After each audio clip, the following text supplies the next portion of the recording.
Coming up on this episode of Common Denominator, you gotta be strong on your offer. You gotta make very low offers. Do not stretch in this environment. Hi, and welcome to Common Denominator. I am not Moshe Popack. I'm Dave Azer, but it is my honor and my pleasure and my privilege to interview the great Moshe Popack. We've turned the tables. You've allowed me back on your show, and now the world gets to know about you, my friend. How cool is this? I'm really excited. A little bit weird, but I think we're gonna have fun. That's the key. That is the key. You gotta have fun. And the cool thing is that your bobblehead travels with you, no matter which seat you're in. My lucky bobblehead. How many times do I have to be on this show before I get a bobblehead? You know what? That's a good question. Maybe we got to ask the producer. Maybe he can help us get one. Yeah, everyone should have a bobblehead. Yeah. It's just a cool thing. Yeah. So I know you had the idea that you wanted to share some real estate expertise, some financial expertise for the new year with people. Thank you for asking me to ask you the questions, because this is your area of expertise. So I think this could be like a really functional, useful episode for all of your listeners and viewers. I'm actually going to take notes too. You're going to help me. This is going to be great. So we want to approach this as sort of like financial expert advice for the new year. We'll start with real estate because that's kind of what you're known for. It is what you're known for. Sure. So let's get into it. You ready? Sure, Dave. It's gonna be good. Let's do it. I'm gonna try to make you cry with the hard hitting questions. Go all Oprah on you. Yeah. Let's see. Okay. So let's start with real estate. It is the new year. Would love to know your take as you look at 2023. What do you think the year looks like? We'll talk about from like a home buying perspective. Is this going to be a good year for people to buy homes? What do you think? So I am naturally, I got to just say this, naturally a contrarian. I think that the just general systems, people and systems do not actually get necessarily best results. So what do I mean by that? It's like, everybody told me to do this. So if everybody's doing that, or like the shoe salesman is telling you to do that, typically that doesn't get the best results for you and the people you care about. So when it comes to real estate, right? So what's going on right now? The Federal Reserve has raised interest rates a bunch of times now, and the common narrative is, that we should not be buying. Let's just say a home. We should not be buying a home. We saw in the news recently, they had funds, big real estate funds by Blackstone, by Starwood. People are pulling their money from there. But I say, since I am a contrarian and I've lived through, and I started my business in basically the crash of 2008 and 9, that actually now is the best time to buy. There's two number one rules in real estate. One, location. And two is on the buy, is the price you pay. And I always think about it like this. First, you have to decide if it's a home, and all different types of real estate have different conditions around them. But let's just say a home. If on a home, you decide, I want to live in this community, I want a 3-bedroom, 2-bath, this is where I want to live, this is my budget. So prices where they were a year ago, either they've come down or they've been on the market. The homes have been on the market for a long time. So the strategy would be, go ahead to, I want to live in this community. You make really low, let's say 70 cents on the dollar of what it was a year ago. You make these really low offers, and you tell them, my offer's open for 48 hours. That's it. And I'm pretty sure in this environment where homes have been sitting a while, you probably can get the best price. And the second part of that, people are thinking, but what am I going to do? Because my monthly interest is basically going to be higher than it was a year ago. The thing that people don't realize is that residential mortgages, do not have any prepayment penalties. So that means that you can pay it off at any time. So the idea is, let's say you're able to buy, let's say instead of buying it for $400,000, which was a year ago, you're buying it for $300,000. Now, that home basically that home that you bought for $300,000, you take a mortgage. Yes, it costs you an extra 3%. Maybe it's another $10,000 extra than it would have cost you, a year ago. So you tacked it on $10,000 year one, another $10,000 year two. Now you're all in at $320,000, where a year ago you would have been all in at $400,000. What do you do with the $320,000? Now, when the interest rates go down, now you refinance. And not just that. People also don't realize when interest rates go down, typically the value, the appreciation, the value of your home goes up. So I always say when something was high, when it was $400,000, even though it dropped down, maybe the value, maybe you'll pick it up, and now that's the new market. What goes down comes up, and what goes up comes down. The idea is you should hold for a minimum of 5 years. I'm a big fan of holding for 10 years, and that's what it is. So right now, overall, in 2023 is the best time to buy long-term real estate. So you talk about refinancing, and as a layman, I would think that the way to go would be to get an adjustable rate mortgage, but is that not necessary? Well, I believe whatever the cheapest interest that you can get, because eventually adjustable rate mortgages are probably the best way to go now, because there's no reason to lock in high interest at this point. Penny saved, penny earned. So with adjustable rate mortgages, your all-in interest rate is lower than, let's say, a 30-year mortgage. So if you have a five-year adjustable rate mortgage, then or a 10-year adjustable rate mortgage, the interest rate is less. Therefore, your monthly payments are less. So yes, you try to get the best price and you try to get the cheapest interest. So you shop, you go to a mortgage broker, and who will pit your deal against 5, 6, 7 banks, and you'll try to get the best rate that you can. I was having a conversation with some friends of mine who were thinking of owning a home, and because of the interest rates being what they are, their strategy was they were going to try to just borrow cash from friends and pay them back, and family and pay them back, because they wanted to put as much cash in as possible, which makes sense, right? But also probably is fraught with its own problems, because now you got to pay other people back. I'm wondering if you think that each situation is different, but you think that's a good idea? I think each situation is different. The more equity or cash that you put into a deal, generally the bank looks at that favorably, and your rate will be lower.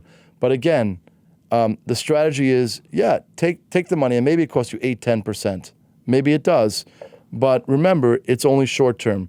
So the number one thing, the number of all things, is to buy. Obviously, you got to buy in a good location, but you gotta be strong on your offer. You got to make very low offers.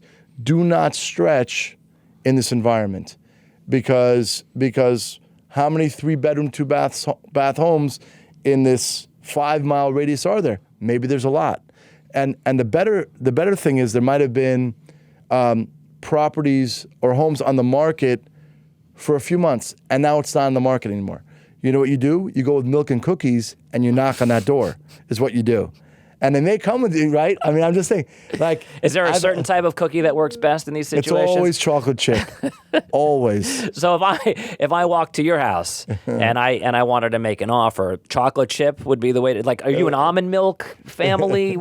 Okay, we do almond milk. It took me years to get used to not drinking. I mean, I grew up like a whole milk. We had a little bit of skim milk, but it was milk. Then this whole craze of the almond milk, soy milk. So we got all that in our house, and pretty much dairy free. But the chocolate chip, my thing is chocolate. So you give me like that gooey, good chocolate chip cookie, answer to my heart. Yeah, So. Well, I've seen your house. It's going to require a lot of cookies. And the kids like cookies too. That's true. Yeah, well, you have a lot of kids. It's a lot of cookies. Let's talk just about renting.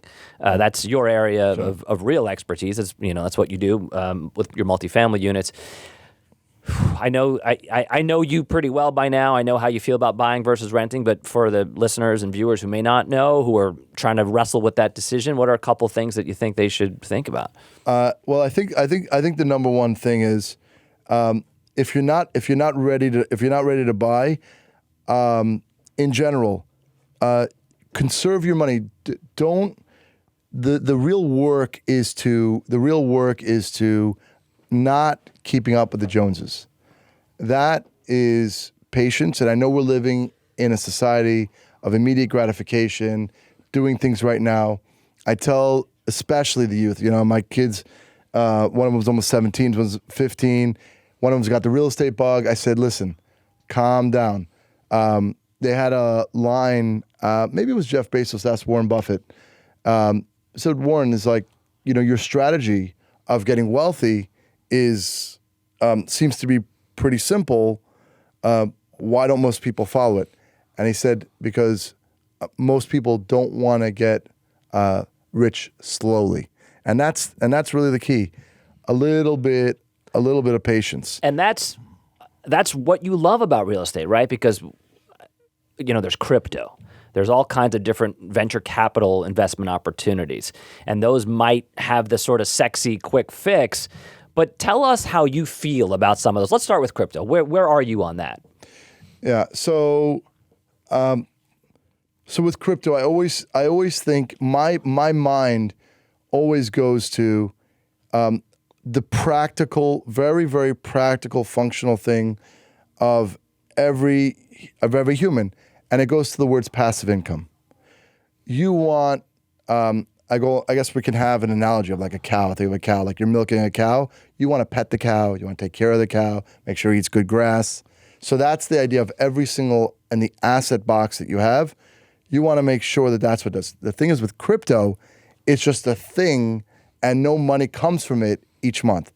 Even if it's $1, $10, $20, that's the way your mind should be wired to think about different flows of income passively that you can. And then the idea eventually is that you're managing your passive income. That's what it should be. So even if you have a job, you should maybe on nights and weekends create. It's the creation of a vessel of passive income. Think of different ways to diversify your cash flow. So I know people would say buy gold and silver, buy crypto because it's decentralized, like Bitcoin, decentralized against the government. But what did we see? What are we seeing in reality? All of that you talk about, that high flying stuff, whether it's crypto, SPACs, even the valuations of these, tech is going to go through the roof. What Tesla's down almost 50% in a year. Elon Musk lost over $100 billion in 2022, right? Well, that's the reality. It hurts. It's not good to get clobbered on your money. Most people I know are down 20, 25% on whatever their assets are, because in the end of the day, someone made them feel good, and I'll watch it. And I'll watch them invest and give the money to people that are selling them these dreams. Oh, I want a part of that ocean front. And on the real estate side, I don't do, that luxury side. I do, the stuff. It's tough. It's hard. Basically, workforce housing and Class B office and seniors, which are hard. It's hard management, which is assisted living. It's stuff that everybody needs. And every month, if you do it right, and it's a lot of hard work, but you do it right, hopefully it should be passive income that comes to you and your family. Yeah, and again, since we're talking about wealth building in the new year, and we started by talking about buying a home, not a bad idea, if you can, to buy a home and then rent it out. There's your passive income. Of course, you've got to live somewhere, or maybe they could live with you. I don't know, but is that another way that people can monetize real estate in the short term, at least? Yeah, I definitely agree. If you do buy the home, and it's kind of like your first home, I am a believer to offset some of that, which is like a duplex or a triplex. So you live in one of the apartments, and then the other two you can rent out. And there are different programs, FHA loans, and things like that, where you can borrow over 90% from basically government-backed loans to help first-time homebuyers. So that definitely does exist. You don't need so much money. Yeah, it's money, but I am a believer in trying to buy. Let me ask you this. Let's say someone's listening right now and they're like, man, this sounds good. Maybe I should be doing this as a career. Maybe I should just buy properties and flip them and sell them. Because I'm thinking that when I'm listening to you, I'm like, I might be doing the wrong thing with my life. This sounds pretty cool. So let's just do like an idiot's guide to becoming a real estate maven, Sure. Obviously, okay, you need the money. We talked about the financial piece. But like the nuts and bolts of buying properties and flipping properties, what are a couple of things that anyone needs to start out by knowing? What are the essentials to embark on that? So number one, I want to just say this to you. I'm not a huge fan of flipping properties because real estate is a tool, again, to build wealth over the long term slowly. And I always say this, people don't know this, 70% of worldwide wealth, 70% worldwide wealth is in real estate. There's money, there's cash, and then there's wealth. What wealth does is you can go to the bank and they'll lend you off of that wealth. They'll lend you, and that money that they lend you, it's tax-free money. That's the beautiful thing about real estate. But just as a step-by-step, okay. The step one piece of real estate, and because over the past 100 years it builds equity, is deciding, again, the next 5, 6, 7 years, I want to live in this community. I'm ready to take the leap. I've made lowball offers, right? I have a real estate lawyer. I have a mortgage broker to shop the loan. And that's going to be your practical learning. Speak to your lawyer, review the documents, learn how to read. I had to go to law school to learn how to read and write. And even then, when I came out, so much I'm learning, right? So much I'm learning by just reviewing the documents. The first deals that I did, if it was today, I would never have done them. Right? It was like so risky. In the end, that's the number one lesson. It's making a decision and you must jump. Nobody's going to do it for you.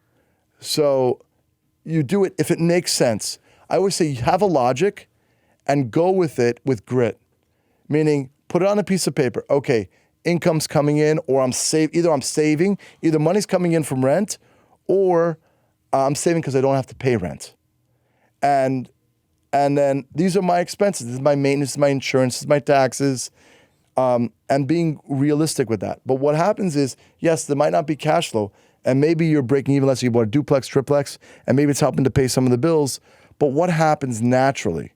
If you're buying like an infill home in an area, and you know that you bought low and the general market is higher, because that's what the advice is here, then over time, in a short period of time, all of a sudden, your value of your home has gone up. You know what you do? You go back to that mortgage broker, and you know what he does? He gets you back all that down payment money. He refinances you out tax-free, and now you have money for your next real estate deal. And that is exactly how it goes. You take refinance money to the next, and then you create value again to the next, to the next. And if it is like, you can always do it yourself, right? If it's a fixer-upper, I'm a big fan of that, right? Like a terrible-looking property. It's not really terrible. Right, but what is it, like the cheapest house on the most expensive street or something like that, right? It looks, there was here in Miami Beach, there was a house that was being sold by the insurance company, completely burned down. They just fixed the roof, but it was literally half the price. I looked at it, I saw a friend of mine, he needed to buy a house. I said, you know what? That's the house you buy. You get a crew together, you fix that up. And you know what? He actually didn't take me up on the advice. The house went to somebody else, but that house is worth double. That was the advice I gave him a year and a half ago. And he probably could have gotten it even cheaper. You just tell the insurance company just wants to take it off the books. They've already written it off. Whatever they can get, they're happy. Same thing, I think, buying things at foreclosure, bankruptcies. Mm-hmm. It's always on the buy. Just go, but it has to come from internally, from you making a decision to jump, because, again, nobody's going to do it for you. I wonder if you have an opinion on this. Are there any deal breakers? So if someone wants to adopt your philosophy right here, okay, and they go and they find a house that's needs a little TLC and they're ready to do it, but they get an inspection, and the inspector comes back with X. This must be fixed. Is there anything that you're like, if the house has asbestos or whatever, like run away from that house? What's for someone that wants to buy and they see this on the inspection report? What's the get the heck away? So I think everything is quantifiable. You get the report. You get 3 bids on what it will cost to, what it will cost to fix it, and it's literally a line item. And if that line item, let's say again that 400,000, right, was the market a year ago, right, and now you're actually able to buy it for 300,000. It's another $20,000 extra in interest that you would have paid. So now you're at 320, and they give you a bid for another 20,000. Okay, so you're in 340,000. It's just numbers, right? And if you always stick to the numbers, I always say that whether a service or a widget, that's all we do. It's just focusing on the numbers. The problem is a lot of people run away from numbers. And by the way, it's not complicated numbers. It's literally 3rd grade math. It's literally, money comes in, which is a number. It's extra zeros or not, and then minus, and then there's a sum. A bottom line, and that should be, if you've been honest with, again, property tax, insurance, real estate, whatever it happens to be. In the end, and again, if you've been honest with that, that should be, and you divide it by 12. That should be the money in your pocket every month, and you should end up being.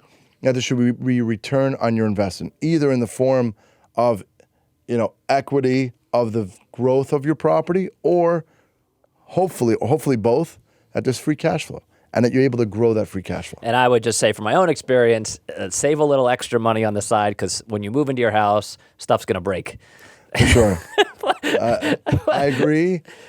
Always have a reserve. I know in every single property that I have, there's monthly reserves that I take out and I put it into escrow. Yeah. Sure. I want to ask you one more question about this, and it's a little off topic, but one of the things that I admire about you the most is you're just, man, even keel. I've spent enough time with you to see that you need a reality show, because your life is just, man, there's probably, in the course of this 20-minute conversation, there's 37 things on your phone that you're going to have to address before midnight tonight. But you just have this ability and you have 10 kids, oh, by the way. So as it pertains to business, as it pertains to wealth management, as it pertains to not losing your mind, I'm just curious what advice you have to people, because it can be scary to see your money go up and then your money go down. How do you play the long game? How are you this guy? Right. That is, I think that I was a different person. Let's put it that way.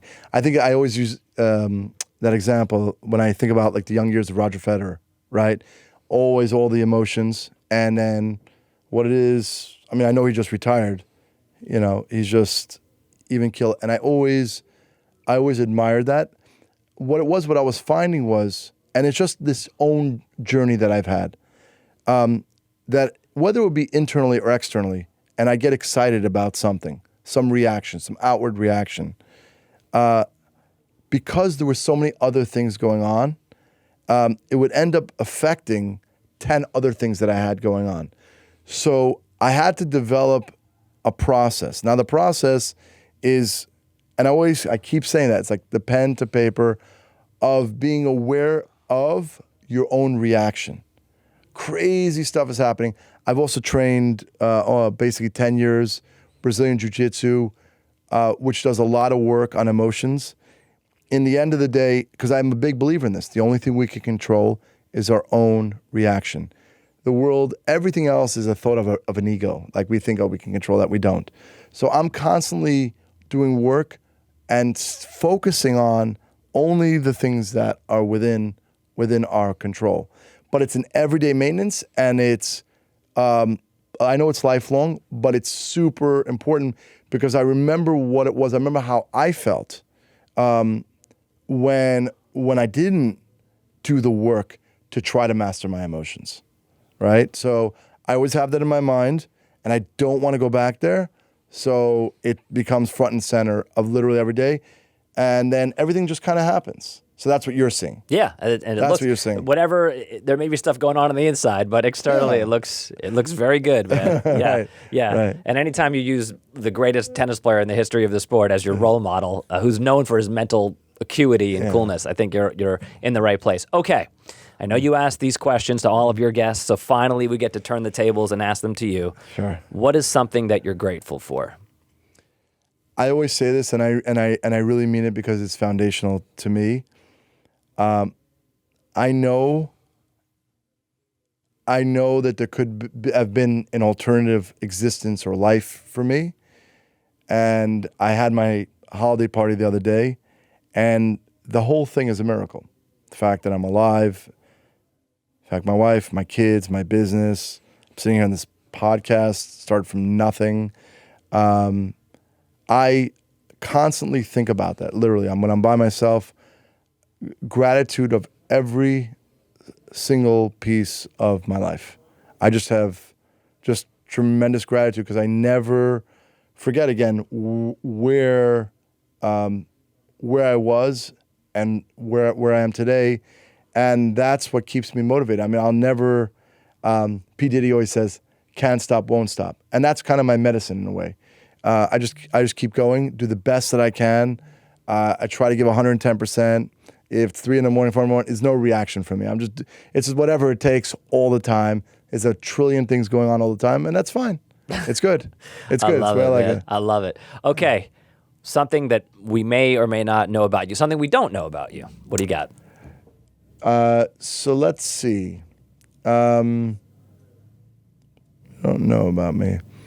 You had to know this question was coming. You asked it. No. This is true. This is true. It's not like a surprise question. This is true. Well, how my wife and I met, okay? We're together almost 18 years. And it's funny because I was, before I ended up marrying my wife, she was dating someone seriously, and I was dating someone seriously. I had met her before, but I wasn't in the headspace of getting married. I actually kind of knew, we both knew that we were going to marry each other the first time we met, but it was 2 years later, and I'm pretty serious with, dating someone. She's pretty serious dating someone, and we both broke up around the same time. And I said to her cousin who I'm in law school with, I'm like, "Oh, what happened to your cousin?" And so we all went to Manhattan, we all went to the city, and we ended up 5 months later, after that day, 5 months later, we got engaged. 3 months after that, we got married, which was 3 weeks before my New York bar exam, which was nuts because all parts of life are nuts. But sliding doors, I was talking to somebody about this, like, again, going to that gratitude.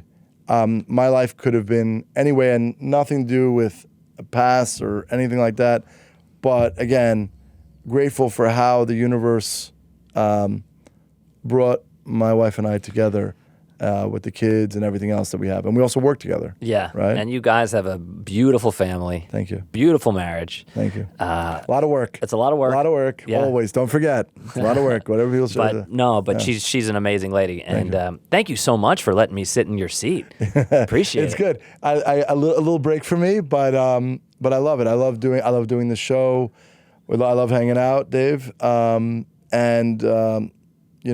Strength to strength, hopefully. We hopefully have some more great guests and great things to come. Yeah, and if you'll have me back to interview you again, I would be honored to sit here and do this again for you. Yeah, maybe we do this more often because this is a lot of fun. This is good, and hopefully my objective is always to give great practical content that's outside of the box of the way the systems are. Things that I've lived through and things that I would have wanted to know. So that's always what I'm trying to objective on the show. Yeah, and thank you for a wealth of knowledge today. No doubt, I'm sure your listeners and your viewers learned a ton. I know I did. Thank you. Do you want to say goodbye? Do you want to close the show? It's your show. Okay. Thank you guys so much for listening. And actually, Dave, you know what? I think that you should close the show, Dave. Thank you guys so much for listening and watching, and catch new episodes of Common Denominator with that guy, Moshe Popack, every week. See ya.